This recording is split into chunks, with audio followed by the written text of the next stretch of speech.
Bacak. Bacak.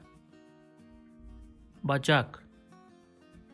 Sol bacak ıslak. Sol bacak ıslak. Sol bacak ıslak. Futbolda bacağım kırıldı. Futbolda bacağım kırıldı. Futbolda bacağım kırıldı. Bacak bacak üstüne atıp oturdu. Bacak bacak üstüne atıp oturdu. Bacak bacak üstüne atıp oturdu.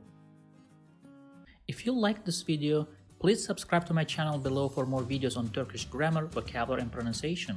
Also, if you think this video can benefit somebody else, please share it with them. Last, if you have any comment or request, please provide your feedback in the comment section below and I'll do my best to respond as soon as possible.